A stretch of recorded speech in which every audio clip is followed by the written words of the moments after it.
Eu estava morrendo no asfalto, sangrando. E a única coisa que minha filha quis saber foi quanto dinheiro ela receberia quando eu deixasse de respirar. Meu nome é Beatriz.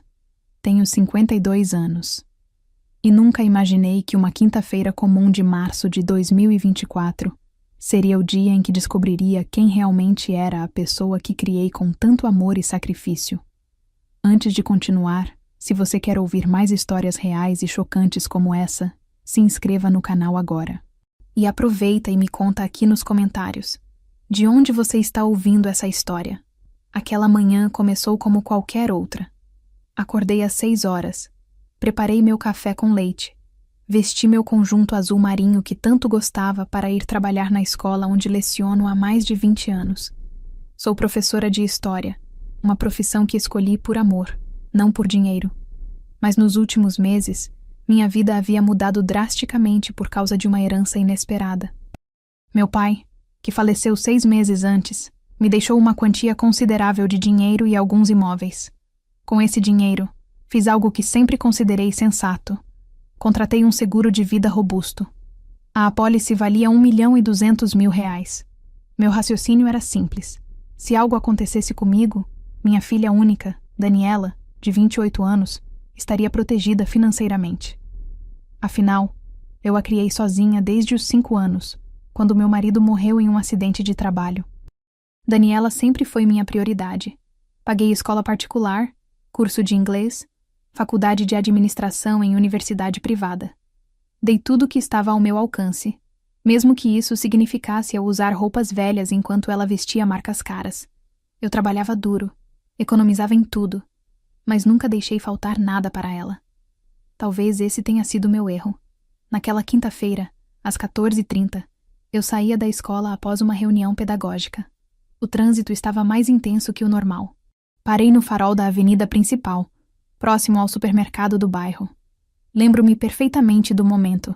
Estava ouvindo uma música suave no rádio, pensando no que prepararia para o jantar. Salmão, talvez. Daniela adorava quando eu fazia salmão grelhado com aquele molho de ervas. O sinal estava verde para mim. Comecei a atravessar o cruzamento quando, do meu lado esquerdo, vi um clarão vermelho. Um caminhão de entrega, enorme. Avançou o sinal vermelho em velocidade absurda. Não tive tempo de reagir. O impacto foi brutal, violento, ensurdecedor. Meu carro foi arremessado vários metros. Lembro do barulho do metal se retorcendo, do vidro explodindo, da minha cabeça batendo contra algo duro. Depois, o silêncio. Ou melhor, um zumbido constante nos ouvidos enquanto eu tentava entender o que havia acontecido. Quando consegui abrir os olhos, estava fora do carro. Alguém deve ter me tirado de lá. Eu estava deitada no asfalto quente, sentindo um líquido quente e viscoso escorrer pela lateral do meu rosto. Sangue. Muito sangue. Meu braço esquerdo estava em um ângulo estranho, antinatural. A dor era insuportável, mas ao mesmo tempo distante, como se meu cérebro se recusasse a processar completamente o que estava acontecendo. Havia vozes ao meu redor. Muitas vozes. Pessoas gritando, alguém chorando, sirenes ao longe. Tentei me mexer, mas meu corpo não respondia direito. Cada tentativa de movimento era recompensada com uma onda de dor que me fazia querer desmaiar. Não se mexa, a senhora está ferida, a ambulância já está vindo. Era a voz de um homem idoso, gentil, preocupado. Tem que ligar para alguém. Ela tem celular? Outra voz, feminina, ansiosa. Senti alguém mexer na minha bolsa, que milagrosamente ainda estava comigo. Achei! Tem um contato aqui salvo como Daniela. Filha. Vou ligar para ela. Mesmo através da névoa de dor e confusão, senti um alívio momentâneo. Minha filha. Ela viria me ajudar. Ela ficaria desesperada, é claro, mas viria correndo para o hospital. Cuidaria de mim como eu sempre cuidei dela quando estava doente ou precisava de qualquer coisa. Ouvi a pessoa discando o número no viva-voz. 3 toques. 4 toques. Alô? A voz de Daniela soou irritada, impaciente. Alô, você é filha de Beatriz? Sou. O que aconteceu? Não havia preocupação na voz dela, apenas irritação por ter sido incomodada. Sua mãe sofreu um acidente de carro grave aqui na avenida principal. Ela está muito ferida, sangrando bastante. A ambulância já foi chamada, mas ela está consciente e... Daniela interrompeu. Ela vai sobreviver? A pergunta me pegou de surpresa, mesmo no meu estado. Não foi, como ela está? Ou, estou indo para aí. Foi, ela vai sobreviver? Dito de um jeito frio, calculista. A pessoa que segurava o telefone hesitou. Eu... não sei, moça. Ela está muito ferida. O senhor aqui que viu tudo disse que o impacto foi muito forte. A senhora não vem para cá? Espera aí. Daniela desligou.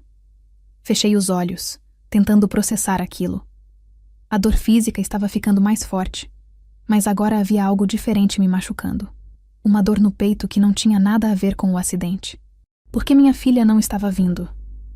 Porque sua primeira pergunta foi aquela. Aos poucos, mesmo lutando contra a inconsciência que ameaçava me engolir, comecei a perceber que algo estava muito, muito errado. E essa seria apenas a primeira de muitas revelações devastadoras que viriam. Eu ainda estava no chão, sentindo minha consciência ir e vir como ondas, quando ouvi o celular tocar novamente. Era Daniela retornando a ligação. A mesma mulher que havia ligado para ela atendeu e colocou no viva-voz. Alô, é a filha dela de novo? Perguntou a mulher, com um tom esperançoso de que minha filha finalmente demonstraria alguma preocupação. Sim, olha, antes de ir para aí, eu preciso resolver uma coisa rápido. Quanto tempo até a ambulância chegar? A voz de Daniela continuava estranhamente calma, como se estivesse perguntando sobre a previsão do tempo. Já dá para ouvir a sirene chegando, acho que uns 5 minutos. Tá bom. Tchau. E ela desligou novamente. As pessoas ao meu redor começaram a murmurar. Ouvi alguém dizer, que filha estranha, e outro concordar. Mas nada, absolutamente nada, poderia preparar a mim ou a qualquer pessoa presente para o que aconteceria nos minutos seguintes. Sr. Augusto, um senhor de cabelos brancos e cerca de 70 anos que havia presenciado todo o acidente, estava agachado ao meu lado, segurando minha mão com delicadeza. Ele tinha uma expressão paternal, preocupada, e seus olhos gentis me lembravam meu próprio pai. Foi quando ele me disse baixinho: Aguenta firme, filha. A ambulância já vem. Sua filha deve estar a caminho também. Eu tentei sorrir, mas a dor era demais. Fechei os olhos novamente, rezando para que tudo aquilo fosse apenas um pesadelo do qual eu acordaria a qualquer momento. Foi então que Sr. Augusto notou algo estranho. A uns 10 metros de distância, uma jovem loira estava parada perto de uma loja, falando ao celular com gestos nervosos. Ele a reconheceu imediatamente. Era Daniela. Ela já estava ali, no local do acidente, mas não tinha vindo até mim. O sangue de Sr. Augusto gelou quando ele percebeu o que estava acontecendo. Daniela não estava ligando para perguntar sobre meu estado para o hospital ou para algum familiar.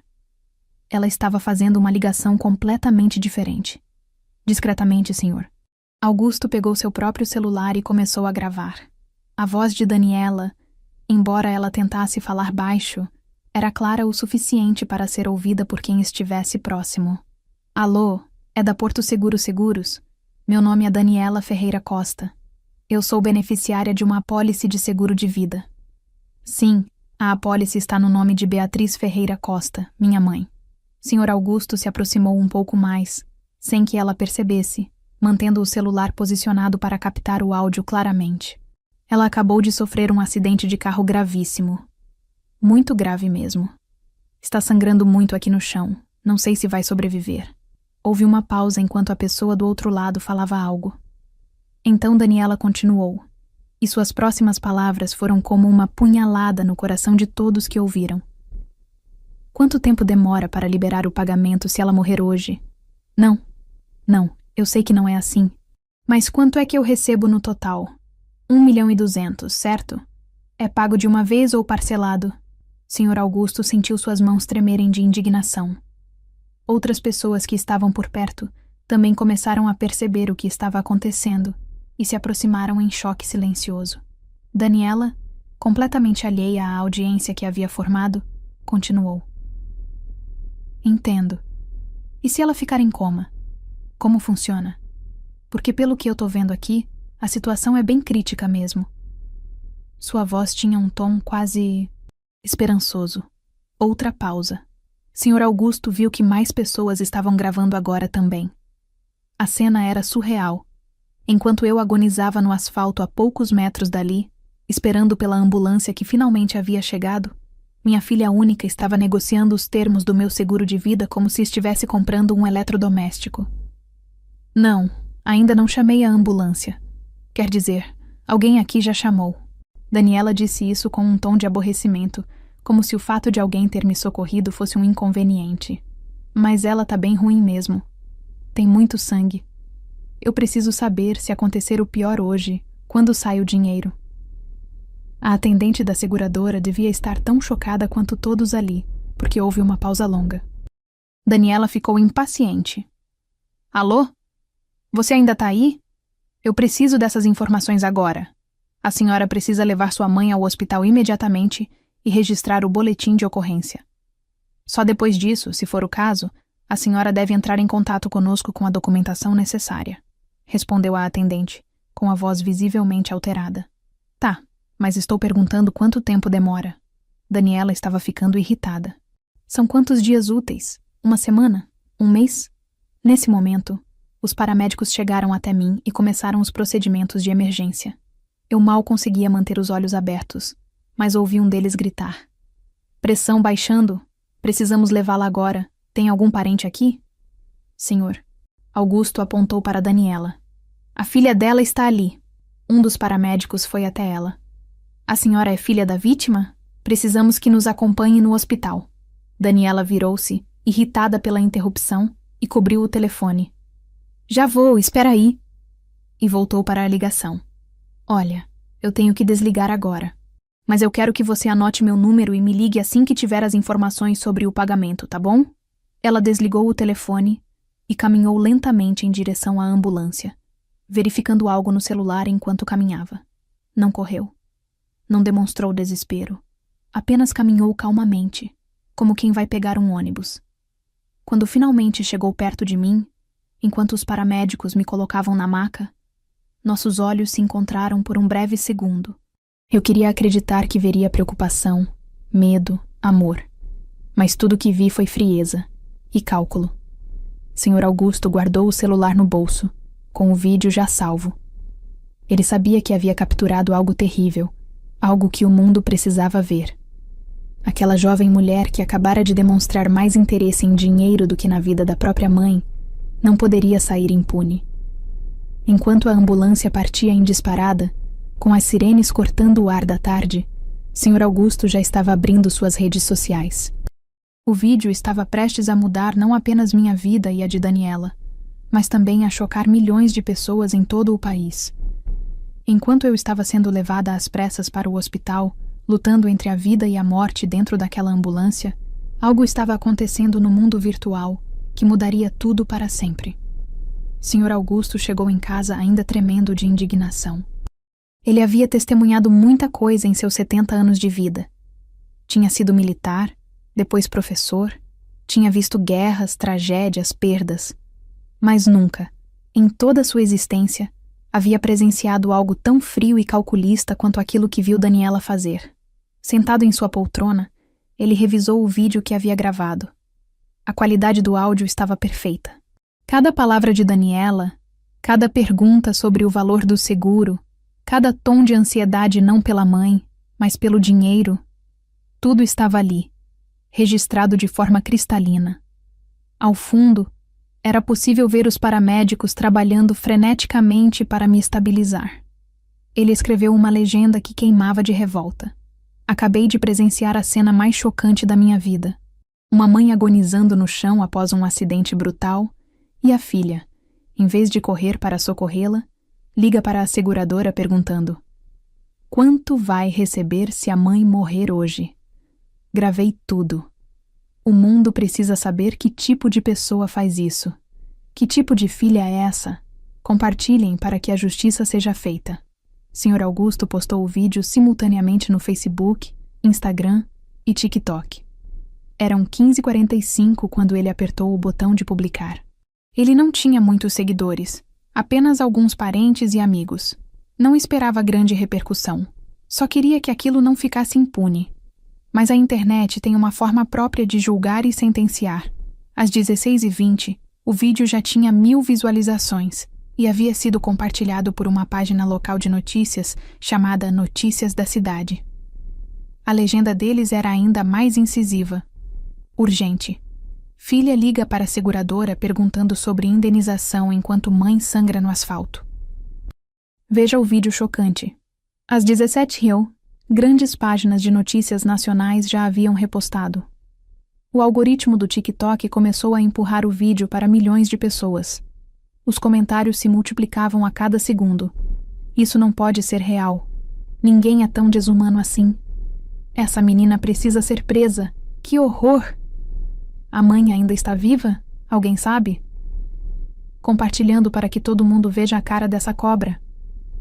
Às 18h30, o vídeo havia alcançado 1 milhão de visualizações. Influenciadores digitais começaram a fazer vídeos de reação, horrorizados. Advogados criminalistas faziam lives explicando as possíveis consequências legais para Daniela.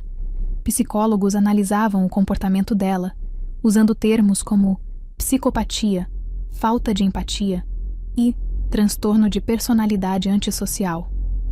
As 20 Reel eram 3 milhões de visualizações. O vídeo estava nos Trending Topics do Twitter, ou X, como chamam agora. As hashtags Filha Cruel, Justiça por Beatriz e Mora Mãe do Seguro dominavam as redes.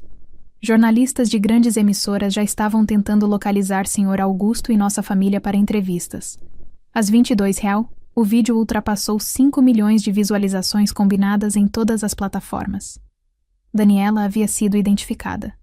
Internautas descobriram seu perfil no Instagram, seu LinkedIn, onde trabalhava, onde morava. Tudo foi exposto em questão de horas. Sua caixa de mensagens nas redes sociais estava explodindo com xingamentos, ameaças e palavras de ódio. O rosto dela estava em todo lugar. Prints do vídeo mostrando o exato momento em que ela perguntava sobre o valor do seguro viraram memes cruéis. Sua foto foi colocada ao lado de imagens de vilões famosos de filmes e séries. Montagens a comparavam com as piores pessoas da história. Páginas de fofoca, portais de notícias sensacionalistas, canais de YouTube especializados em casos bizarros. Todos estavam falando sobre a filha mais cruel do Brasil. Alguns veículos até criaram apelidos. A herdeira macabra, a filha do seguro, a mulher sem coração. Repórteres já estavam acampados na porta do apartamento de Daniela. Câmeras ligadas, microfones em punho, esperando por qualquer movimento dela. O prédio onde ela morava teve que chamar segurança extra porque pessoas indignadas começaram a aparecer querendo confrontá-la. Seu emprego, ela trabalhava como gerente de marketing em uma empresa de médio porte, começou a receber milhares de e-mails e mensagens exigindo sua demissão imediata. Não queremos uma pessoa sem coração representando sua marca. Se ela não for demitida, vamos boicotar todos os seus produtos. As ameaças de boicote eram tantas que a empresa precisou emitir um comunicado às 23h dizendo que estava avaliando a situação internamente. Na faculdade onde Daniela havia estudado, ex-colegas começaram a dar entrevistas contando que ela sempre foi egoísta e calculista, mas nunca imaginamos que chegaria a esse ponto. Histórias do passado dela começaram a surgir. Pequenas crueldades, comentários frios, atitudes interesseiras que antes pareciam apenas defeitos de personalidade, mas agora ganhavam uma dimensão muito mais sinistra. O namorado de Daniela, um rapaz chamado Felipe, com quem ela estava há 8 meses, postou um stories no Instagram às 23h45. Estou em choque com o que vi hoje. Não conhecia esse lado dela. Estou rompendo meu relacionamento com Daniela imediatamente. Peço desculpas se de alguma forma foi insensível ao permanecer ao lado dela até agora. Meus pensamentos e orações estão com a senhora Beatriz. Amigos deletavam fotos com ela. Parentes distantes davam entrevistas se distanciando. Nunca tivemos contato próximo, diziam, mesmo aqueles que frequentavam churrascos na nossa casa. Enquanto tudo isso acontecia no mundo virtual e real, eu estava inconsciente em uma sala de cirurgia, com uma equipe de médicos lutando para salvar minha vida. Daniela estava sentada na sala de espera do hospital, com o rosto pálido, mexendo no celular e vendo seu mundo desmoronar em tempo real. Ela havia se tornado, em menos de 24 horas, uma das pessoas mais odiadas do Brasil, e nem de longe tinha a dimensão do inferno que ainda viria pela frente. O vídeo não apenas viralizou, ele destruiu completamente qualquer chance dela viver uma vida normal novamente. Às 5 da manhã do dia seguinte, quando eu ainda estava em coma induzido na UTI, o vídeo já tinha ultrapassado 8 milhões de visualizações. E continuava crescendo. Acordei 10 dias depois do acidente. Não foram 3 dias como nos filmes, onde a pessoa abre os olhos e está relativamente bem. Foram 10 dias de cirurgias, coma induzido, medicamentos pesados e uma luta constante entre meu corpo querendo desistir e os médicos se recusando a me deixar partir. A primeira coisa que senti foi dor. Não uma dor localizada, mas uma dor que parecia vir de cada célula do meu corpo. Meu braço esquerdo estava engessado e suspenso. Minha cabeça latejava. Havia tubos e fios conectados a mim por toda parte. O som monótono dos monitores cardíacos ecoava no quarto silencioso. Tentei falar, mas minha garganta estava seca, arranhada pelo tubo que haviam colocado para me entubar. Consegui apenas um gemido fraco. Foi o suficiente. Uma enfermeira entrou correndo no quarto, os olhos arregalados de surpresa. Doutora Camila, ela acordou. A paciente do 302 acordou. Em segundos, havia uma equipe inteira ao meu redor, verificando os sinais vitais, fazendo perguntas que eu mal conseguia processar. A senhora sabe seu nome? Sabe que dia é hoje? Está sentindo dor? Consegue mexer os dedos dos pés? Respondi o que pude. Cada palavra um esforço imenso. Sim, eu era Beatriz. Não, eu não sabia que dia era. Sim, estava sentindo muita dor. Os dedos dos pés se mexiam, graças a Deus. A senhora teve um acidente muito grave, explicou uma médica de jaleco branco, com uma expressão de alívio genuíno no rosto. Passou por 2 cirurgias complexas. Fraturou o húmero esquerdo em 3 lugares. Teve traumatismo craniano moderado e perdeu muito sangue. Mas está respondendo muito bem. É uma guerreira. Guerreira. A palavra ecoou na minha mente confusa. Eu não me sentia uma guerreira. Me sentia destruída, quebrada, perdida. Minha filha? Consegui sussurrar. Daniela. O semblante da médica mudou sutilmente. Ela trocou um olhar rápido com a enfermeira antes de responder. Ela está aqui no hospital. Vou pedir que alguém a chame. Mas primeiro a senhora precisa descansar. Vou aumentar a dosagem de analgésico. Algo no tom dela me deixou inquieta. Mas a medicação começou a fazer efeito e voltei a dormir. Quando acordei novamente, horas depois, não era Daniela ao meu lado. Era Rafael, meu irmão mais novo de 55 anos. Ele estava sentado na cadeira ao lado da minha cama, com os olhos vermelhos e inchados. Quando viu que eu estava acordada, ele segurou minha mão direita, a única que não estava machucada, e começou a chorar. Minha irmã... Eu pensei que tinha perdido você. Sua voz embargada de emoção me partiu o coração. Rafael e eu sempre fomos próximos, mas ele morava em outra cidade e nos víamos apenas em feriados e aniversários. Rafa, minha voz estava mais firme agora. O que aconteceu?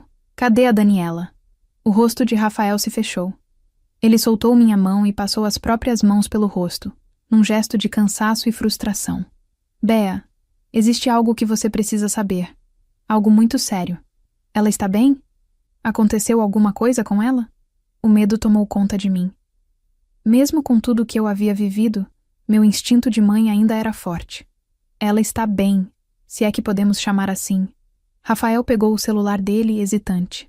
Irmã, eu não queria te mostrar isso agora. Você acabou de acordar, mas... Você vai descobrir de qualquer jeito. O país inteiro está sabendo. Está em todos os noticiários. Rafael, você está me assustando. Do que você está falando? Ele respirou fundo e virou o celular na minha direção. Tem um vídeo. Foi gravado no dia do seu acidente. Já tem mais de 12 milhões de visualizações. Com a mão trêmula, tentei segurar o celular, mas estava difícil com apenas uma mão funcional. Rafael segurou para mim e apertou o play. O que vi nos próximos 3 minutos destruiu algo dentro de mim que nem o acidente havia conseguido destruir. Ali estava minha filha, clara como o dia, ao telefone com a seguradora. Sua voz, suas palavras, sua total falta de preocupação comigo. Quanto eu recebo se ela morrer hoje? As palavras pareciam facadas. Ouvi o vídeo inteiro 2 vezes, incapaz de processar completamente. As lágrimas escorriam pelo meu rosto, ardendo nos pequenos cortes e hematomas que ainda estavam cicatrizando. Meu monitor cardíaco começou a apitar mais rápido e uma enfermeira entrou correndo. "O que está acontecendo aqui? O senhor não pode perturbar a paciente." Ela repreendeu Rafael. Ela precisava saber. Ele tentou se explicar. A enfermeira me deu um copo d'água e me ajudou a me acalmar. Quando minha respiração voltou ao normal e ela saiu, olhei para Rafael com uma mistura de dor e descrença. Isso é real? Não pode ser real. Ela não faria isso comigo. É real, Béa. E tem mais. A Daniela está sendo crucificada na internet. Perdeu o emprego, o namorado largou dela, está recebendo ameaças de morte. Tem jornalistas na porta do seu apartamento 24 horas por dia. Ela está dormindo aqui no hospital porque tem medo de voltar para casa. Fechei os olhos, tentando processar tudo aquilo.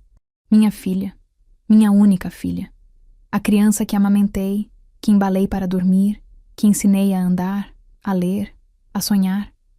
Como ela havia se tornado isso? Ela quer te ver. Rafael continuou, sua voz mais dura agora. Tem vindo aqui todos os dias, mas os médicos não deixavam porque você estava em coma. Agora que acordou, ela está lá fora. Mas, Béa, ele segurou minha mão novamente, mais firme. Você não precisa vê-la se não quiser. Eu posso mandá-la embora. Parte de mim queria fazer exatamente isso. Mandar embora, nunca mais olhar para aquele rosto, fingir que nunca tive uma filha. Mas outra parte, aquela parte de mãe que nem a traição mais brutal conseguia matar completamente, precisava de respostas. Manda ela entrar. Sussurrei finalmente. Mas você fica aqui comigo. Rafael assentiu. Apertou minha mão uma última vez para me dar força e foi até a porta. Alguns segundos depois, Daniela entrou. Ela estava irreconhecível. Olheiras profundas, cabelo despenteado, roupas amassadas. Quando nossos olhos se encontraram, ela começou a chorar, mas eu não senti nada. Absolutamente nada. E isso foi, talvez, a parte mais assustadora de tudo. Daniela ficou parada na porta do quarto hospitalar, as lágrimas escorrendo pelo rosto. Ela parecia uma versão fantasmagórica de si mesma, pálida, abatida, destruída. Por um breve momento, senti uma pontada daquela compaixão maternal que sempre definia nosso relacionamento. Mas então, me lembrei do vídeo, das palavras dela, da frieza. Mãe. Sua voz saiu trêmula, quase inaudível. Mãe, eu sinto muito. Você não pode imaginar o quanto eu sinto muito. Não respondi. Apenas a observei, esperando. Rafael, fiel à sua promessa, permaneceu ao meu lado, os braços cruzados, uma barreira silenciosa entre nós. Eu estava em choque. Não sabia o que estava fazendo. Quando me ligaram dizendo que você tinha sofrido um acidente, minha cabeça... Eu entrei em pânico e não conseguia pensar direito. As palavras saíam atropeladas, ensaiadas, desesperadas. Daniela. Minha voz saiu mais firme do que eu esperava. Você ligou para a seguradora antes de ligar para o hospital. Perguntou quanto receberia se eu morresse. Não me subestime fingindo que estava em choque. Ela empalideceu ainda mais, se isso era possível. Suas mãos tremiam. Eu sei como parece. Mas não foi assim. Eu estava confusa, assustada. Quando você soube sobre a apólice de seguro?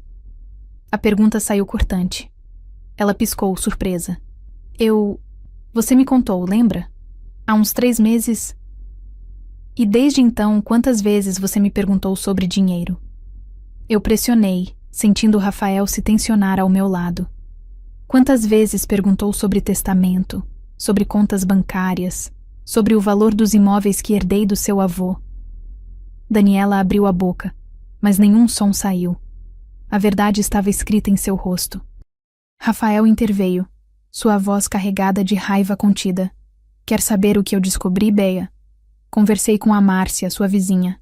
Ele se virou para Daniela com um olhar de desprezo. Ela me contou que sua querida filha apareceu na sua casa em fevereiro, 2 semanas depois de você ter fechado o seguro. Ficou vasculhando seus documentos, dizendo que estava ajudando você a se organizar. Você estava no médico naquele dia, lembra? Senti um frio na barriga. Fevereiro. Eu lembrava daquele dia. Daniela havia se oferecido para ir à minha casa enquanto eu fazia exames de rotina. Disse que ia aproveitar para limpar e organizar. Pensei que era um gesto carinhoso. Que tola eu fui. Ela fotografou documentos, Bea. Rafael continuou, implacável.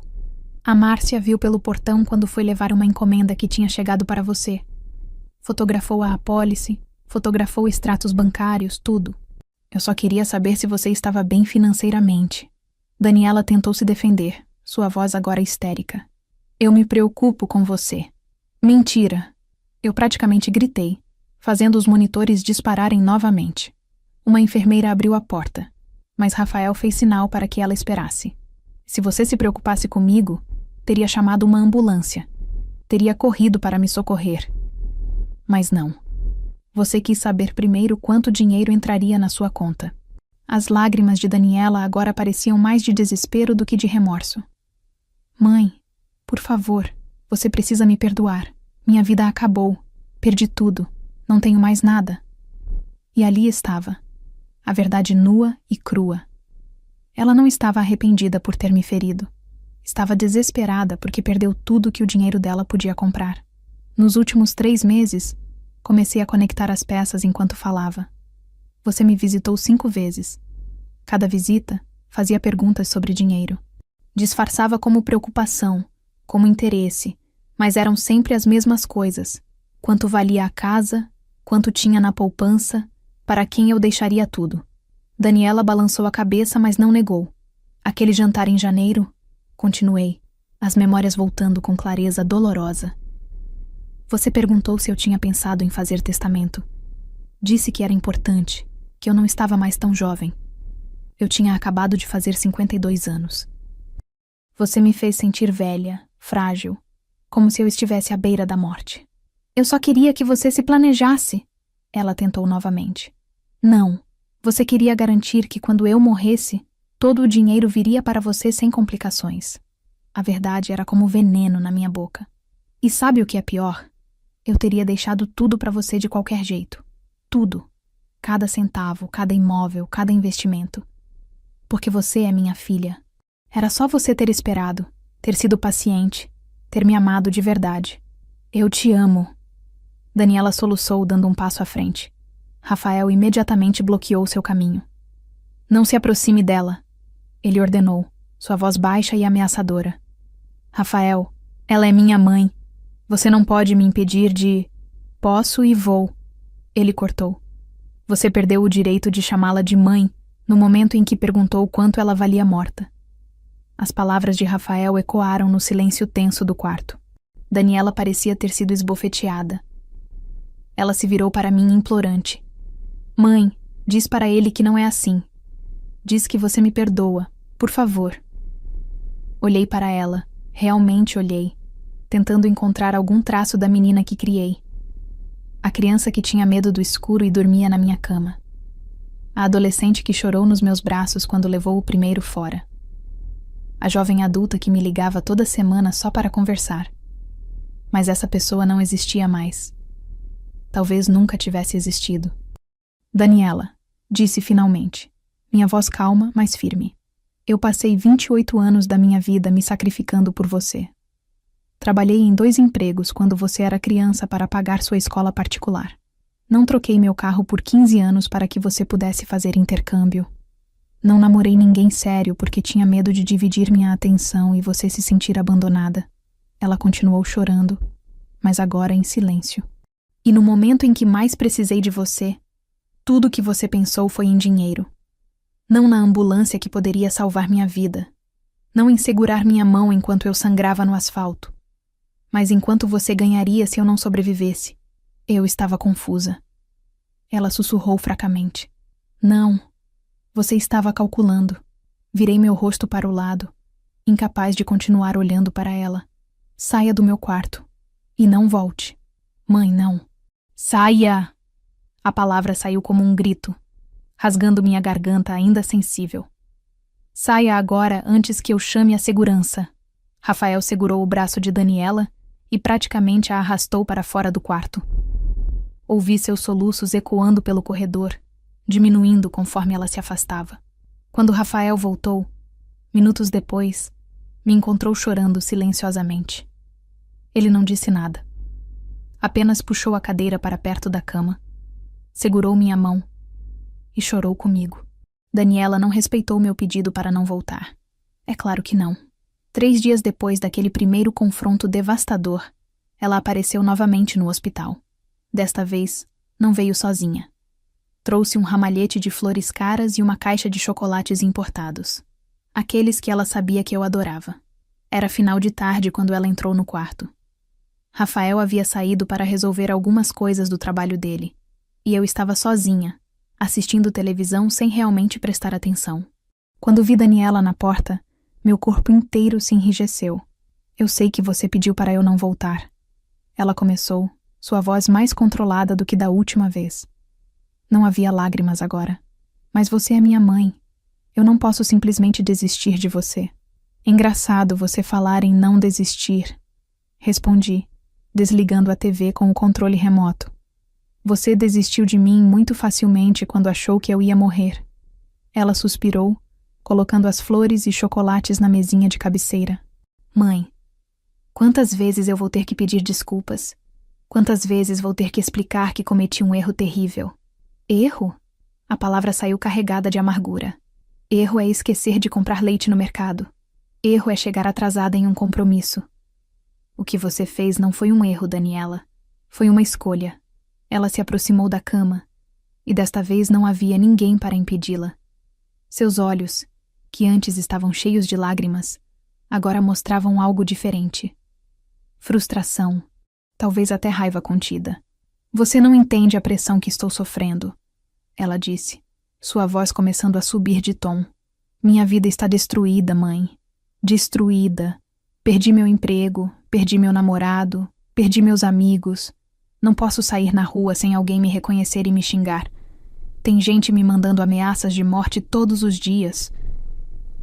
E você acha que eu deveria ter pena de você? Minha voz permaneceu firme, apesar da dor que sentia no peito. Você acha que o fato de estar sofrendo consequências pelos seus atos me faz sentir melhor? Eu sou sua filha, ela praticamente gritou. Você deveria estar me defendendo. Deveria estar dizendo para essas pessoas que está tudo bem, que me perdoou, que foi um mal-entendido. E ali estava. O que ela realmente queria. Não meu perdão de verdade, mas meu perdão público. Uma declaração que acalmasse as massas, que fizesse o escândalo desaparecer, que restaurasse sua reputação. Você quer que eu minta? Constatei, sentindo uma calma estranha me envolver. Quer que eu vá para a imprensa e diga que tudo foi um grande mal-entendido. Que você é uma filha amorosa que foi mal interpretada. Seria a verdade, ela insistiu, seus olhos agora brilhando com algo que não era lágrimas, mas raiva genuína. Eu nunca quis que você morresse. Nunca. Eu estava apenas me informando. Se informando, repeti, deixando o absurdo da declaração pairar no ar. Você estava se informando sobre quanto dinheiro receberia pela minha morte enquanto eu sangrava no chão. Que filha dedicada. Por que você está sendo tão cruel comigo? Daniela perguntou, sua máscara de filha arrependida finalmente começando a rachar. Eu cometi um erro, sim. Mas você nunca cometeu erros na sua vida? Você sempre foi perfeita? Cometi muitos erros, admiti, sentindo um peso enorme no peito. Mas o maior erro da minha vida foi não perceber que estava criando uma pessoa capaz de fazer o que você fez. Ela recuou como se tivesse levado um tapa. Você não pode falar assim comigo. Posso e vou. Respondi, minha voz ganhando força. Sabe o que Rafael me contou ontem? Ele conversou com a Amanda, sua melhor amiga da faculdade. Ou melhor, ex-melhor amiga. O rosto de Daniela empalideceu. O que a Amanda tem a ver com isso? Ela contou que você comentou com ela há 2 meses que estava cansada de esperar pela sua herança, que eu estava demorando demais para morrer. Você disse isso tomando vinho em um bar chique, rindo como se fosse uma piada. Ela está mentindo, Daniela protestou, mas sua voz não tinha convicção. Ela está inventando isso porque me odeia agora, porque todo mundo me odeia. Todo mundo te odeia porque você mostrou quem realmente é, interrompi. E sabe o que é pior? Não foi o vídeo que me convenceu. Foi você. Agora. Neste momento. Você não veio aqui porque está arrependida de ter me machucado. Veio porque quer que eu conserte a bagunça que você fez com sua reputação. Isso não é verdade. Não é? Olhei diretamente nos olhos dela. Então me diga, quantas vezes você perguntou como eu estou me sentindo desde que entrou aqui? Quantas vezes perguntou sobre minha recuperação, sobre minha dor, sobre meu estado emocional? O silêncio que se seguiu foi ensurdecedor. Daniela abriu e fechou a boca várias vezes, mas nenhuma palavra saiu. Você não perguntou nenhuma vez. Respondi por ela. Tudo o que você falou foi sobre você. Sobre seu sofrimento. Sobre como sua vida está arruinada. Sobre como eu deveria te ajudar a consertar sua imagem pública. Porque você é minha mãe, ela gritou, finalmente perdendo completamente a compostura. Porque mães perdoam. Porque mães amam incondicionalmente. Você não pode simplesmente me abandonar. Eu te amei incondicionalmente por 28 anos. Respondi, sentindo lágrimas queimarem meus olhos. Mas até o amor incondicional tem limites. E você os ultrapassou. Nesse momento, a porta do quarto se abriu bruscamente. Rafael estava de volta e trazia alguém com ele. Uma mulher elegante de terno preto, cabelos presos em coque, segurando uma pasta de couro. Que bom que você está aqui, Daniela, Rafael disse, sua voz fria. Vai economizar tempo. Esta é a doutora Camila Montenegro, advogada especializada em direito de família e sucessões. Daniela olhou da advogada para Rafael, depois para mim, o pânico começando a aparecer em seus olhos. O que está acontecendo? Doutora. Camila deu um passo à frente, profissional e direta. Senhorita Daniela, vim notificá-la oficialmente de que sua mãe está tomando medidas legais para proteger seu patrimônio. Além disso, fomos contatados pelo Ministério Público.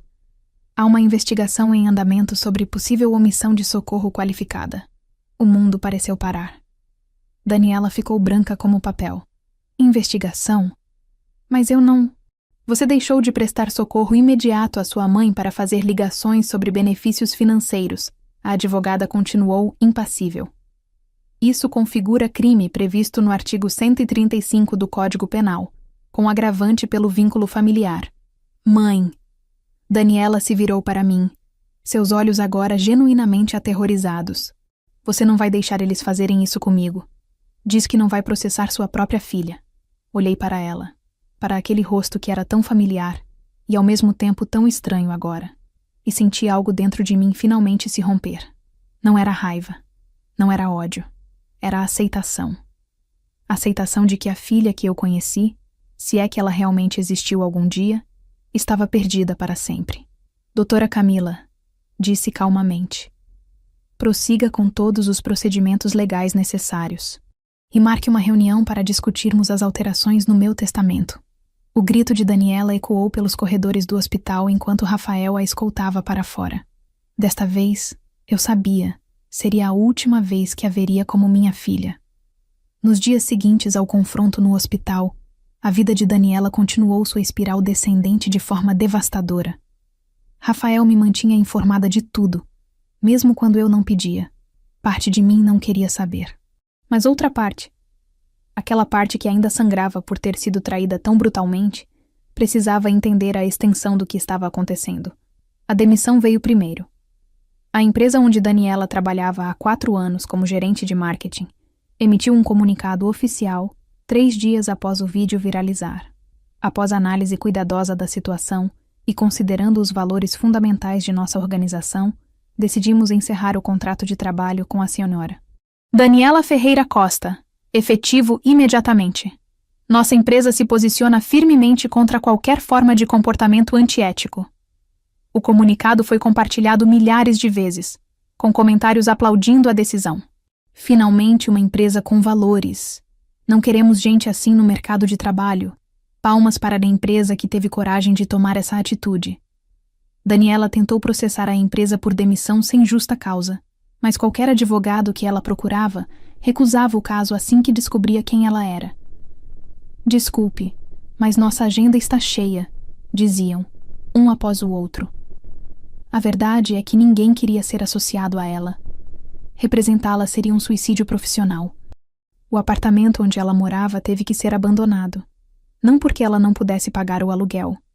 Ela tinha economias que durariam alguns meses, mas porque a situação se tornou insustentável.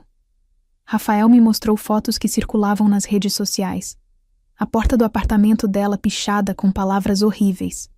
Assassina, cobra, filha do demônio, ovos podres jogados na varanda, fezes de cachorro deixadas no tapete da entrada. O síndico do prédio, pressionado pelos outros moradores que temiam pela segurança de todos devido às manifestações constantes, pediu que ela se retirasse voluntariamente. A alternativa seria uma ação de despejo baseada em quebra de contrato, por causar transtornos aos demais residentes. Daniela foi morar em um hotel barato nos arredores da cidade, registrada com o nome de solteira da mãe dela.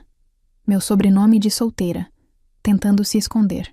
Mas a internet tem memória longa e olhos em todo lugar. Em menos de uma semana, alguém a reconheceu e postou a localização. Ela teve que mudar novamente. As redes sociais dela, que antes tinham mais de 15 mil seguidores, se tornaram campos de batalha. Mesmo depois de trancar todos os perfis, os comentários em posts antigos continuavam aparecendo. Pessoas criavam montagens dela ao lado de serial killers famosos. Memes cruéis circulavam diariamente. Um deles mostrava sua foto com a legenda: "Quanto você vale morto? Sua filha sabe." Grupos no Facebook e Reddit se formaram dedicados exclusivamente a acompanhar cada movimento dela. Rastreando a Filha Cruel era o nome de um deles, com mais de 50 mil membros. Eles compartilhavam qualquer avistamento, qualquer informação, qualquer foto. Era uma caça às bruxas moderna, ampliada pela tecnologia. Felipe, seu ex-namorado, deu uma entrevista para um programa de televisão. Sentado no sofá do estúdio, sob holofotes, ele declarou: "Namorei Daniela por 8 meses e posso dizer que sempre houve sinais. Ela era extremamente materialista, sempre preocupada com dinheiro, com aparências. Quando a mãe dela recebeu a herança do avô, ela ficou obcecada. Comentava constantemente sobre quanto valia cada imóvel, cada investimento. Mas eu nunca, jamais, imaginei que ela seria capaz disso." O entrevistador perguntou: "E quando você viu o vídeo, qual foi sua reação?" "Fiquei enjoado", Felipe respondeu, balançando a cabeça. "Literalmente enjoado. Terminei no mesmo instante. Mandei uma mensagem dizendo que estava tudo acabado e bloqueei todos os contatos. Não quero nunca mais ter qualquer tipo de relação com ela." A entrevista teve 3 milhões de visualizações na primeira noite. Daniela tentou rebater, criando um perfil falso para se defender nos comentários. Mas foi identificada rapidamente pela forma de escrever e sofreu ainda mais ataques. Amigas de longa data davam entrevistas contando histórias do passado, que antes pareciam apenas peculiaridades de personalidade, mas agora ganhavam conotações sinistras. Marina, que foi colega de quarto dela na faculdade, contou: "Ela sempre foi calculista. Quando namorava alguém, pesquisava quanto a pessoa ganhava, que tipo de carro tinha. Se não atingisse um certo padrão, ela simplesmente não dava chance. Uma vez, ouvi ela dizer que amor é bom, mas amor com dinheiro é melhor. Achei que era brincadeira." Carla, outra amiga, acrescentou: "Ela comentou comigo há uns 2 meses que estava cansada de esperar a herança da mãe. Disse que estava planejando viajar para a Europa quando o dinheiro entrasse. Pensei que era só desabafo, sabe? Todo mundo tem pensamentos egoístas às vezes. Mas agora, tudo faz sentido. O apartamento onde eu morava, que antes era um lar tranquilo em um bairro de classe média, virou ponto turístico mórbido. Rafael teve que contratar vigilância porque pessoas apareciam querendo tirar fotos, deixar mensagens de apoio, ou às vezes de julgamento. Alguns diziam que eu devia ter criado minha filha melhor, que a culpa era minha por ter mimado demais ou dado pouca atenção. A cada nova revelação, cada nova história sobre Daniela, eu sentia uma mistura contraditória de validação e dor. Validação porque confirmava que minha decisão de me afastar estava correta. Dor porque cada história era uma prova de que eu realmente não conhecia minha própria filha. Rafael me contou que Daniela havia procurado uma igreja evangélica tentando se redimir publicamente. Ela apareceu em um culto, chorando, pedindo orações. O pastor, inicialmente compadecido, ofereceu ajuda. Mas quando membros da congregação descobriram quem ela era e ameaçaram deixar a igreja se ela continuasse frequentando, até mesmo ele pediu que ela buscasse Deus em outro lugar. A rejeição era universal, absoluta, sem misericórdia. E enquanto uma parte minúscula de mim, aquela parte de mãe que 28 anos de amor incondicional não conseguiam matar completamente, sentia uma pontada de compaixão, a maior parte sabia que isso não era a crueldade do mundo. Eram consequências. As consequências que ela havia plantado com suas próprias escolhas. Ela tentou me ligar hoje. Rafael me contou em uma de suas visitas. Chorando, dizendo que não aguenta mais, que quer se matar. Meu coração apertou. E o que você disse? Que ela deveria procurar um psicólogo e que se realmente estivesse considerando se machucar, deveria ir a um hospital psiquiátrico. Ele fez uma pausa. Não posso sentir pena dela, Béa. Não depois do que fez com você. Eu assenti, sabendo que ele estava certo. Mas sendo mãe, ser mãe é complicado. Mesmo quando todo o amor se transforma em cinzas, alguma coisa permanece, alguma coisa que dói. Doutora Camila Montenegro voltou ao meu quarto hospitalar uma semana depois daquele confronto devastador. Desta vez, trazia uma pasta grossa cheia de documentos e um semblante sério, mas solidário. Rafael estava comigo, como sempre, uma presença constante que me ancorava quando sentia que ia me perder na dor e na traição. Beatriz, ela começou, puxando uma cadeira para perto da minha cama. Precisamos conversar sobre algumas questões urgentes, tanto criminais quanto civis. Assenti, ajeitando-me na cama com dificuldade. Meu braço ainda doía constantemente e os movimentos eram limitados. Estou ouvindo. Primeiro, sobre a investigação criminal. O Ministério Público está levando o caso muito a sério. O vídeo configura prova clara de omissão de socorro qualificada pelo vínculo familiar. Além disso, com base nos depoimentos que foram coletados, especialmente o da Amanda, ex-amiga da Daniela, que confirmou as declarações sobre estar cansada de esperar pela herança, há indícios de que pode ter havido premeditação. Meu estômago revirou. Premeditação? Você está dizendo que... Estou dizendo que os investigadores estão analisando a possibilidade de que sua filha desejasse ativamente sua morte. Doutora Camila disse com delicadeza, mas sem rodeios. Obviamente ela não causou o acidente. O motorista do caminhão foi o responsável por isso e já responde criminalmente. Mas há um padrão de comportamento que indica que Daniela estava, no mínimo, aguardando ansiosamente por sua morte para receber o seguro. Rafael apertou minha mão. Fechei os olhos, respirando fundo. Ouvir aquilo em voz alta, de uma advogada experiente, tornava tudo ainda mais real e devastador. O que vai acontecer com ela? Perguntei, minha voz saindo mais fraca do que eu gostaria. Ela pode pegar de 1 a 6 meses de detenção pela omissão de socorro, com agravantes que podem aumentar a pena. Além disso, terá antecedentes criminais, o que dificultará ainda mais sua reinserção no mercado de trabalho. Doutora Camila pausou. Mas isso é o lado criminal. Precisamos falar sobre o lado civil, que é onde você tem controle total. Ela abriu a pasta e começou a retirar documentos. Seu testamento atual, feito há 2 anos, deixa todo o seu patrimônio para Daniela. Isso inclui os imóveis herdados do seu pai, suas economias, investimentos e, claro, a apólice de seguro de vida de R$ 1.200.000. Eu quero mudar tudo, disse imediatamente, surpreendendo-me com a firmeza na minha própria voz. Ela não recebe nada, absolutamente nada. Entendo e apoio sua decisão, doutora Camila concordou.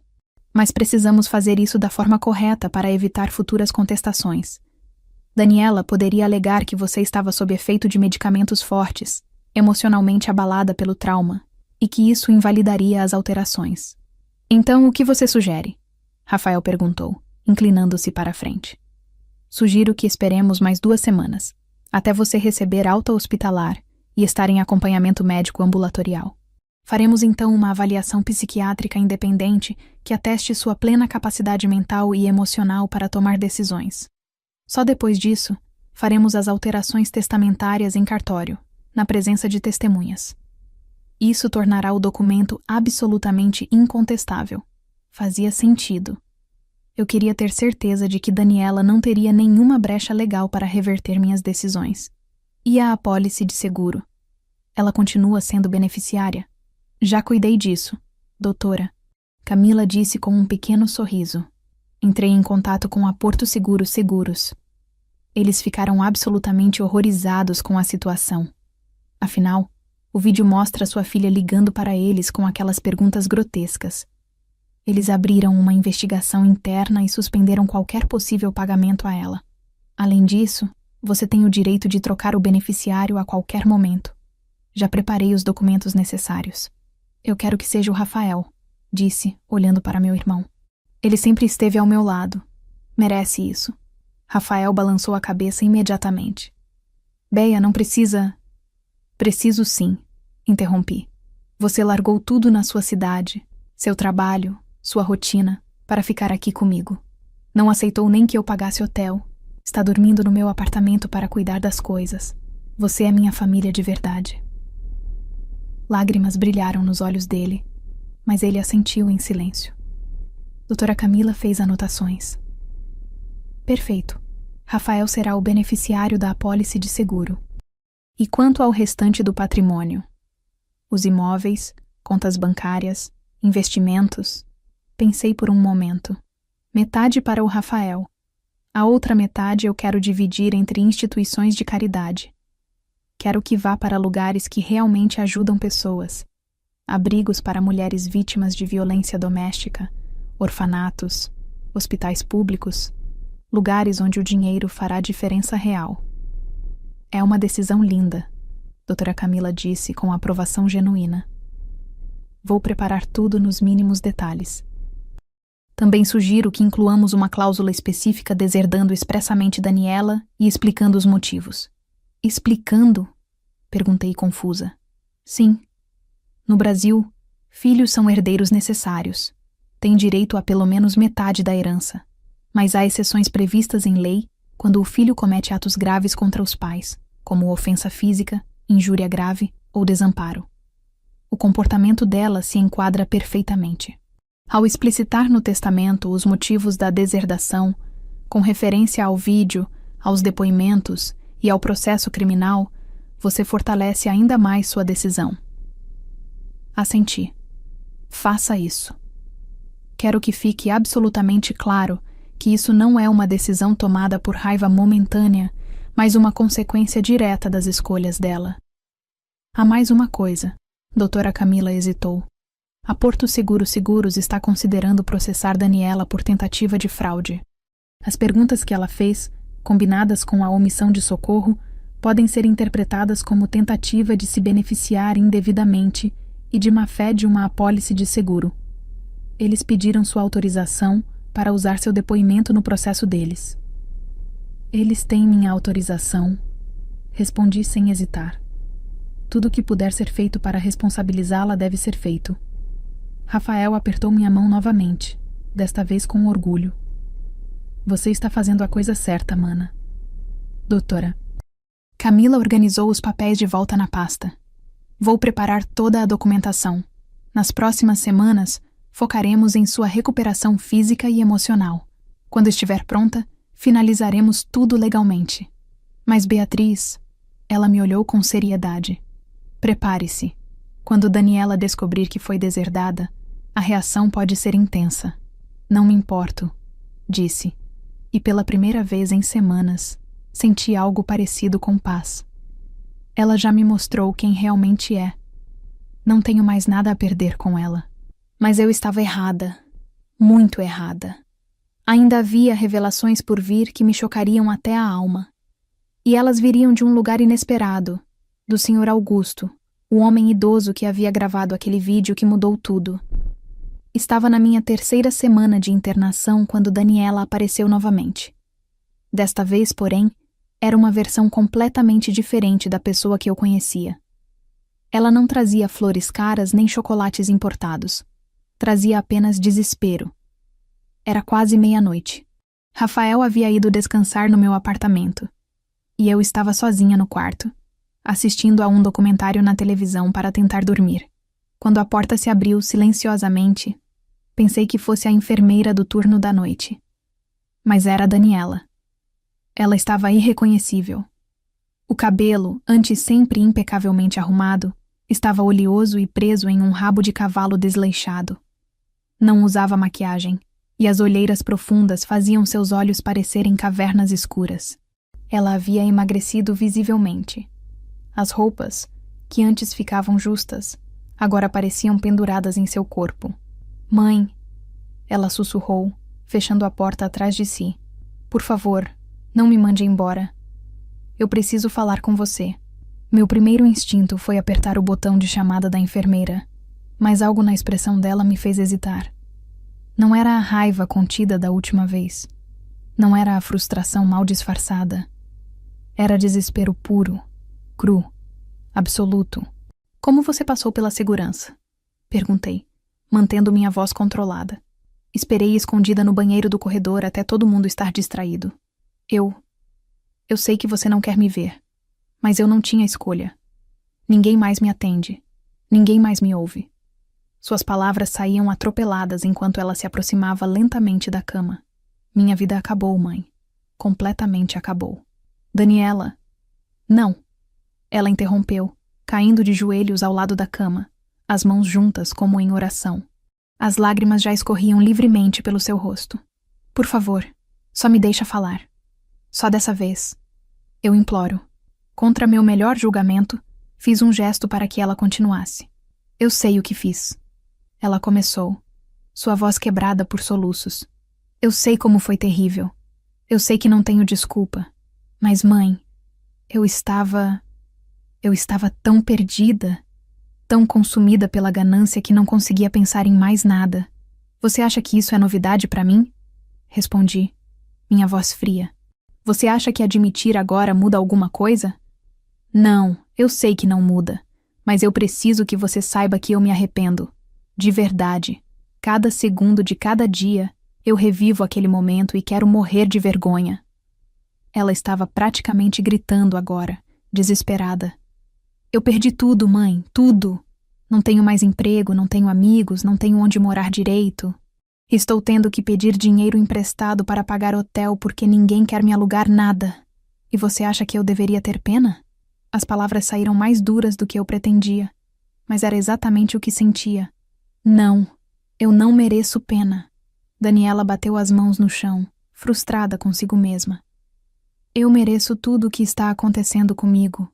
Mas, mãe, por favor, você é a única pessoa que pode me ajudar. Se você aparecer na televisão, se você disser publicamente que me perdoou, que foi um mal-entendido, que eu estava em choque. E ali estava. Novamente. Mesmo arrasada, mesmo destruída, o que ela queria não era meu perdão genuíno. Era minha ajuda para restaurar sua imagem. Você não está arrependida por ter me machucado, constatei, sentindo uma calma estranha se estabelecer sobre mim. Você está arrependida pelas consequências. Não é verdade. Eu estou arrependida de verdade. Olha para mim. Ela apontou para si mesma, histérica. Você acha que eu estaria assim se não estivesse realmente arrependida? Eu não durmo, não como, não consigo nem olhar no espelho sem sentir nojo de mim mesma. Isso é remorso, Daniela. Não arrependimento. Remorso é quando você se sente mal pelas consequências. Arrependimento é quando você se sente mal pelo ato em si. Respirei fundo. Se aquele vídeo não tivesse sido gravado, se ninguém soubesse o que você fez, você estaria aqui me implorando perdão? Ou estaria aguardando pacientemente pela minha morte para receber o seguro? Ela abriu a boca para responder, mas nenhum som saiu. A verdade estava escrita em seu silêncio. Exatamente, sussurrei. Você só está aqui porque foi pega. Porque o mundo inteiro viu quem você realmente é. Mas eu posso mudar, ela insistiu, as lágrimas agora caindo em cascata. Eu juro que posso. Eu vou fazer terapia.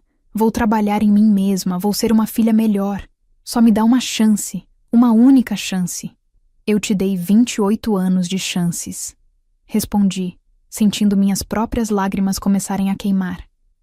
28 anos de amor, sacrifício, dedicação. E quando finalmente cheguei ao ponto de ter alguma segurança financeira, quando finalmente consegui respirar um pouco, você só pensou em como se beneficiar da minha morte. Eu estava errada. Eu estava muito errada. Daniela agarrou o lençol da minha cama, como se agarrar ao tecido pudesse de alguma forma me alcançar. Mas eu sou sua filha. Você não pode simplesmente desistir de mim. Mães não desistem dos filhos. Filhas também não ligam para a seguradora antes de ligar para a ambulância. Rebati, minha voz finalmente quebrando com a emoção. Filhas não perguntam quanto vão ganhar com a morte da mãe. Foi um momento horrível, mas não define quem eu sou. Mas define, disse suavemente, limpando minhas lágrimas. Momentos de crise revelam quem realmente somos. Quando você teve que escolher entre meu bem-estar e dinheiro, você escolheu o dinheiro. Sem hesitação. Sem dúvida. Daniela enterrou o rosto nas mãos.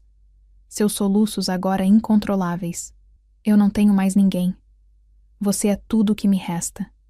Se você me abandonar, eu não sei o que vou fazer. Eu não sei como vou sobreviver. Você vai descobrir, respondi, minha voz firme apesar das lágrimas. Assim como eu tive que descobrir quando seu pai morreu, e fiquei sozinha com uma criança de 5 anos. Assim como milhões de pessoas descobrem todos os dias. Você vai sobreviver, Daniela. Talvez pela primeira vez na vida, você terá que sobreviver sozinha, sem depender do dinheiro de outra pessoa. Então é isso?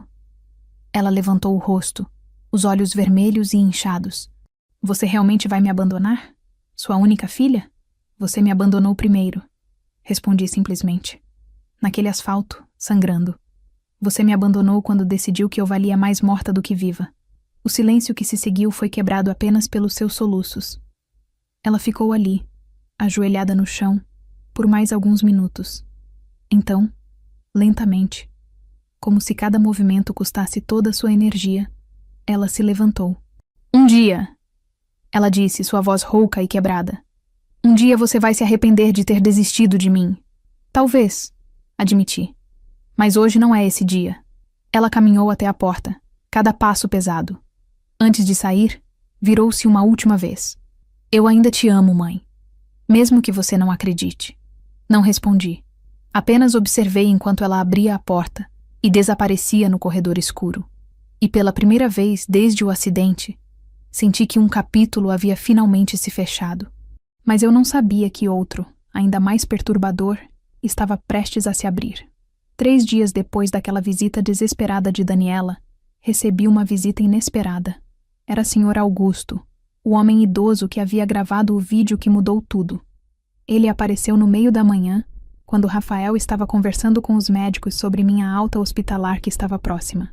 Senhora Beatriz, ele disse, tirando um chapéu de palha que usava, seus olhos gentis, mas carregando algo pesado. Espero não estar incomodando. Meu nome é Augusto Silva. Eu estava presente no dia do seu acidente. Senhor Augusto, reconheci imediatamente, sentindo um nó na garganta. Foi o senhor que gravou o vídeo. Foi o senhor que salvou minha vida, na verdade. Se não tivesse segurado minha mão enquanto eu esperava a ambulância. Ele balançou a cabeça, humilde. Eu só fiz o que qualquer pessoa decente faria. Mas eu vim aqui porque... Bem, há algo que a senhora precisa saber. Algo que tenho guardado e que não sei se deveria ter guardado por tanto tempo. Meu coração acelerou. O que é? Ele puxou uma cadeira e sentou-se, suas mãos enrugadas tremendo ligeiramente enquanto segurava seu celular. Aquele vídeo que viralizou, da sua filha ligando para a seguradora, não foi a única coisa que gravei naquele dia. Senti o ar escapar dos meus pulmões. O que mais o senhor gravou? Quando cheguei ao local do acidente, uns 10 minutos antes da ambulância, sua filha já estava lá. Ela chegou antes de mim. E ela estava ao telefone. Ele pausou, claramente lutando com a decisão de continuar. Eu comecei a gravar porque achei estranho que ela não estivesse desesperada, não estivesse correndo para ajudar. Gravei mais do que foi postado na internet. Minhas mãos começaram a tremer. Mostre-me. Senhora Beatriz, eu não sei se... Mostre-me, repeti mais firme. Eu preciso saber. Com dedos hesitantes, Sr. Augusto abriu a galeria do celular e encontrou um arquivo. Ele virou a tela para mim e apertou play. A qualidade do vídeo não era perfeita, mas o áudio era claro. Devastadoramente claro. Era Daniela, em pé perto de uma árvore, a cerca de 15 metros de onde eu estava caída. Ela estava ao telefone, e pela conversa, não era com a seguradora. Era com alguém chamada Júlia. Júlia, aconteceu? A voz de Daniela soava, animada, não aliviada, não preocupada. Animada. Ela sofreu um acidente bem grave. Tem muito sangue. Pausa enquanto a outra pessoa falava. Não, eu não vou fazer nada idiota. Já tem gente aqui que chamou a ambulância. Mas pelo que estou vendo, não sei se ela aguenta, sabe? Havia um tom de esperança na voz dela que me fez sentir náusea. Aquele plano que conversamos, acho que vai funcionar mais rápido do que pensávamos. Meu sangue gelou. Que plano? Sim, o seguro. 1.200.000. Dá para eu viajar para Dubai, comprar aquele apartamento na Barra que eu te mostrei e ainda sobra. Ela riu. Riu. Eu sei que parece errado falar assim, mas Júlia, eu estou cansada de esperar. Ela tem 52 anos. Ia demorar décadas até ela morrer naturalmente. Senti Rafael entrar no quarto atrás de mim, mas não consegui tirar os olhos da tela. Não, óbvio que eu não fiz nada. Foi um acidente de verdade. Mas sabe aquela coisa de pensamento positivo? Outra risada. Eu venho mentalizando isso há meses. Lembra que te contei que eu fico imaginando ela tendo um infarto, um acidente, qualquer coisa? A terapeuta falou que pensamento materializa a realidade. Acho que funcionou. Lágrimas queimavam meus olhos, mas eu não conseguia parar de assistir.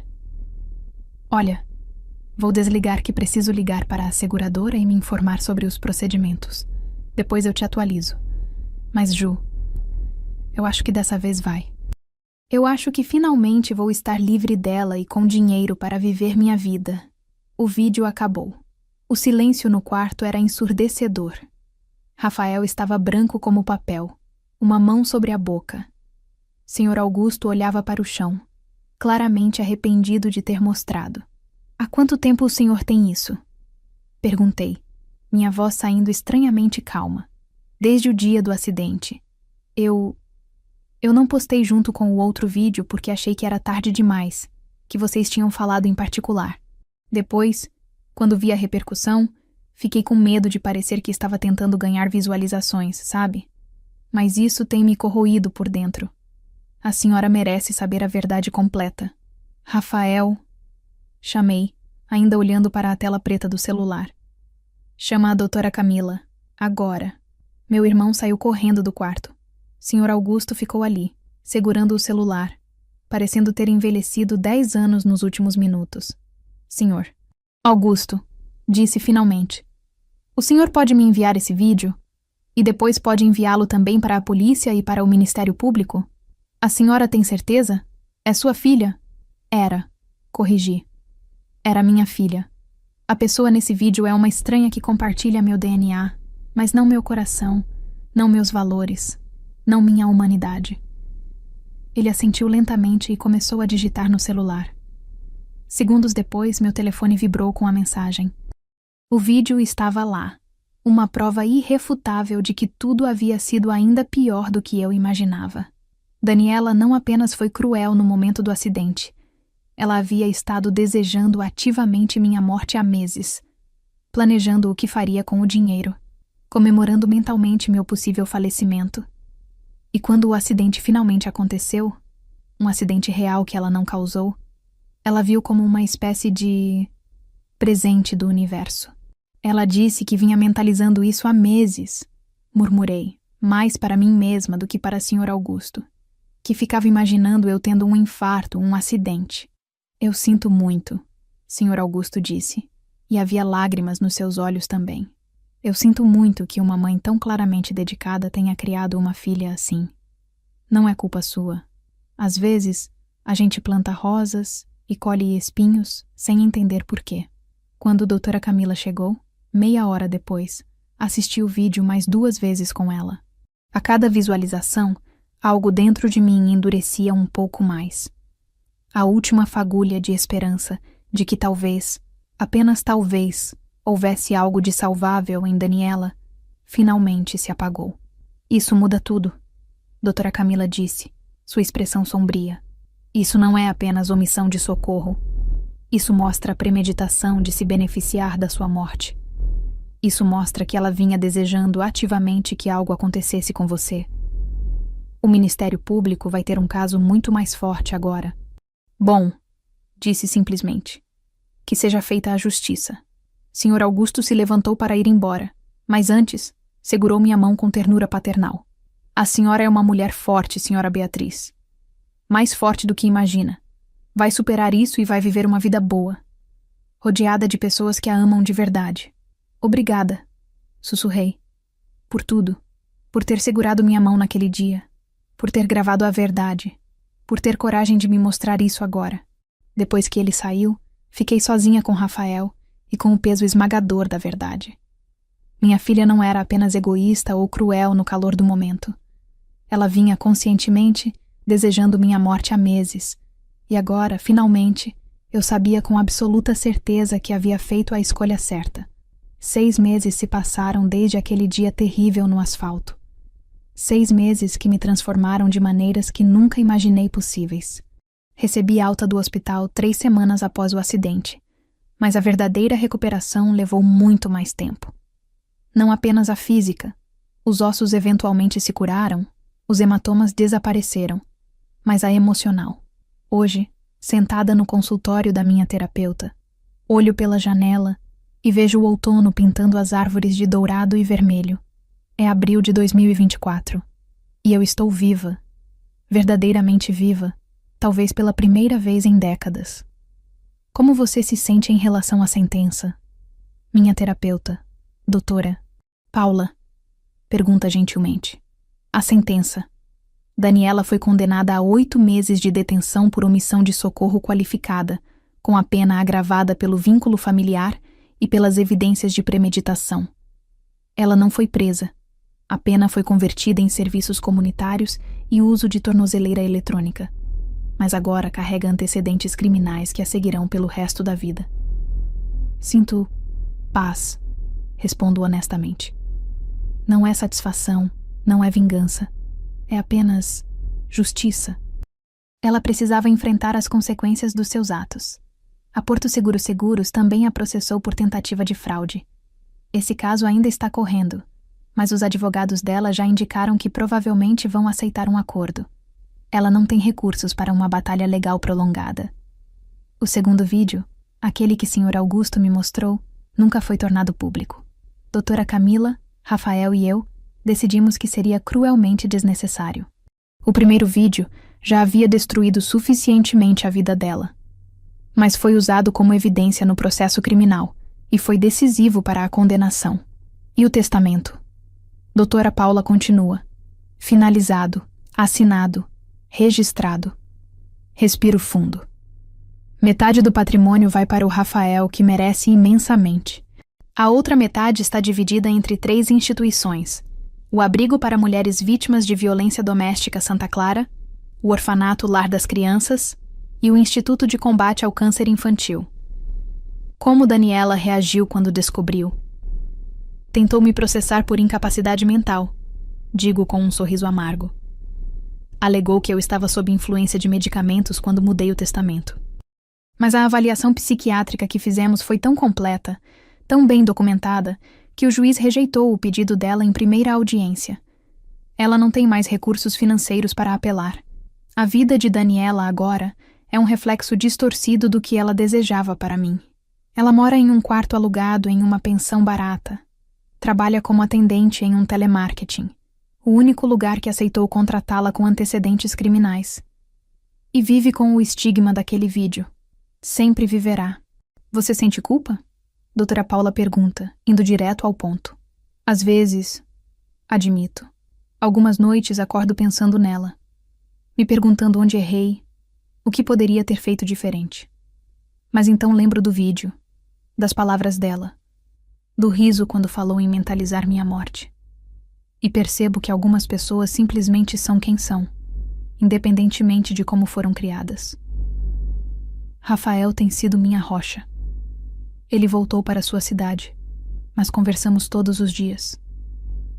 Visita-me a cada 2 semanas. Nossa relação, que antes era boa, agora é inabalável. Ele me ajudou a transformar minha dor em propósito. 2 semanas atrás, dei minha primeira palestra em uma conferência sobre relacionamentos familiares tóxicos. Contei minha história. Não todos os detalhes, mas o suficiente. Falei sobre como o amor incondicional não significa aceitar abuso. Sobre como reconhecer sinais de manipulação financeira. Sobre como proteger seu patrimônio e sua saúde mental de pessoas tóxicas, mesmo quando são família. A sala estava lotada, mais de 300 pessoas. Quando terminei, houve silêncio por 3 segundos. Depois, aplausos de pé. E lágrimas. Muitas lágrimas. Pessoas vieram até mim depois, contando histórias similares. Filhos que só ligavam quando precisavam de dinheiro, pais manipuladores, irmãos interesseiros. A dor que eu sentia não era única. Era universal. Vou escrever um livro, anuncio para a doutora Paula, surpreendendo até a mim mesma. Sobre tudo isso. Sobre relacionamentos familiares tóxicos. Sobre manipulação financeira disfarçada de amor. Sobre como reconstruir a vida depois de uma traição profunda. Ela sorri. Acho que vai ajudar muitas pessoas. Na escola onde leciono, voltei ao trabalho há 3 meses. No início, temi a reação dos alunos e colegas. Afinal, minha história foi nacional. Mas encontrei apenas apoio e compaixão. Meus alunos até fizeram uma campanha de cartas me desejando recuperação. Guardo todas elas em uma caixa especial. Uma aluna em particular, Sofia, de 16 anos, me procurou depois da aula 1 semana atrás. Professora Beatriz, ela disse timidamente, eu queria agradecer por ter tido coragem de fazer o que fez. Minha mãe está em um casamento abusivo há anos e nunca teve coragem de sair porque meu pai é família. Mas vendo sua história, ela percebeu que laços de sangue não são desculpa para aceitar abuso. Ela pediu divórcio semana passada. Chorei no banheiro da escola depois daquela conversa. Chorei não de tristeza, mas de propósito. Minha dor havia servido para algo.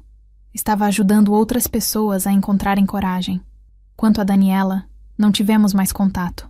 Ela tentou me ligar 3 vezes nos primeiros 2 meses. Bloqueei o número. Ela mandou cartas. Devolvi sem abrir. Ela apareceu na porta da minha casa uma vez. Rafael, que estava comigo, chamou a polícia. Ela agora tem uma ordem de restrição e não pode se aproximar de mim a menos de 100 metros. Parte de mim, aquela parte teimosa e maternal que 28 anos de dedicação criaram, ainda dói quando penso nela. Ainda me pergunto se ela está bem, se está se alimentando direito, se tem onde dormir. Mas aprendi a diferenciar amor de autodestruição. Amá-la não significa me sacrificar. Não significa aceitar o inaceitável. Sr. Augusto se tornou um amigo querido. Ele me visita uma vez por mês, sempre trazendo flores do jardim dele e histórias de seus netos. A senhora me lembra minha falecida esposa, ele disse uma vez. Forte, resiliente, capaz de encontrar beleza mesmo depois da tempestade. Comecei a namorar. Sim, aos 52 anos, depois de décadas sozinha. Conheci Paulo, um professor de matemática divorciado, durante uma reunião pedagógica. Ele me tratou com gentileza genuína sem segundas intenções, sem interesse no meu dinheiro. Estamos indo devagar, descobrindo um ao outro. É assustador e maravilhoso ao mesmo tempo. Hoje, quando olho no espelho, vejo cicatrizes, algumas visíveis, a maioria não. Mas também vejo força. Vejo uma mulher que sobreviveu não apenas a um acidente brutal, mas a uma traição ainda mais brutal. Uma mulher que escolheu a justiça em vez da culpa. Uma mulher que transformou dor em propósito.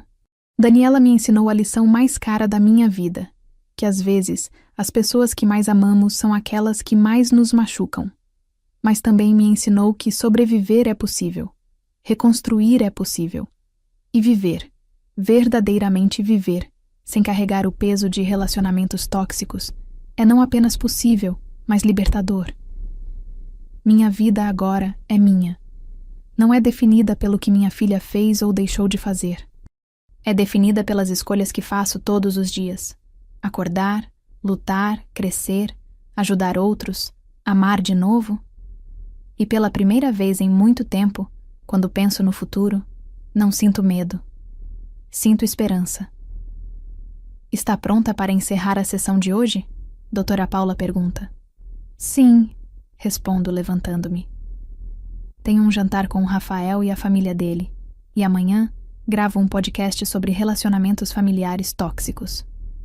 Saio do consultório e caminho pelas ruas iluminadas pelo sol da tarde. Meu braço, que antes doía constantemente, agora está curado. Meu coração, que foi estilhaçado, está se remontando peça por peça. Eu sobrevivi. E mais do que isso, estou vivendo.